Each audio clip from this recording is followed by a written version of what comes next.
So I'm really excited to have you on because technically, in many ways, you represent what is really possible for Black Americans in the United States who are figuring out how to connect to the African continent.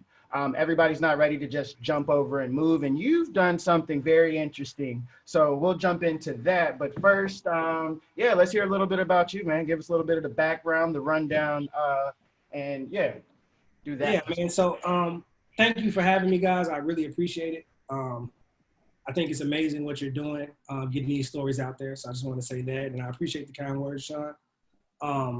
So yeah, my background, I'm a startup founder, I'm an investor, and I guess my skill, my paid skill is marketing.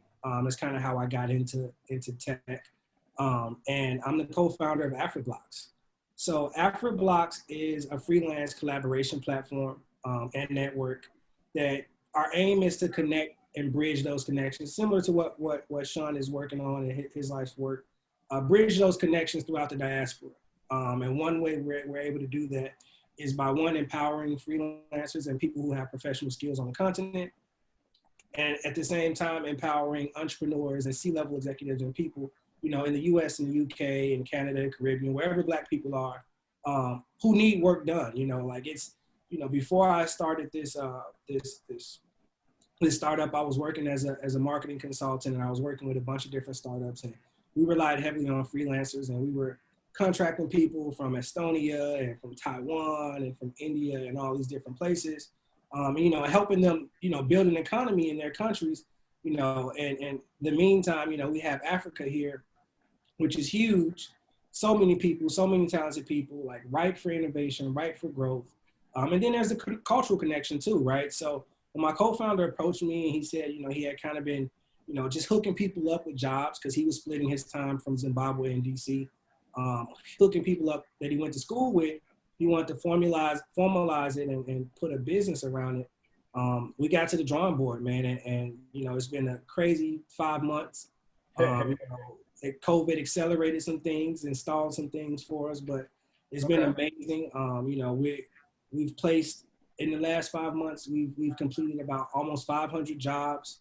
We've helped a lot of people build up their portfolio and make money. We've got great partners like Ingressive for Good that's helping us out on our professional development stuff. We just started fundraising. So the business has been completely bootstrapped for the last year. We launched our MVP in September of 2019, but it didn't really become a real business, honestly, until about 5 or 6 months ago. It was just kind of a side hustle before that. And things have been moving really fast. So, we're in the process of raising about $750,000 now. We want to, continue to build out our marketplace, build out our collaboration tools, and tackle this payment thing, because that's been a big headache for a lot of our freelancers. So that's kind of, I had to pitch my company in that. I appreciate you guys listening to all that, but that's kind of how I got to the point of, being here in the States. I live in LA, Los Angeles, California right now. All right, West Side. I've been talking to my wife about it, and, it was kind of a joke, a couple of years ago. We're going to move to Africa at some point. We're moving to Africa, And now it started to become real. Like, she's like, okay, you're building AfriBlocks. Like, you're having these 3 a.m. WhatsApp calls and all this stuff. Like, what's going on? This is real.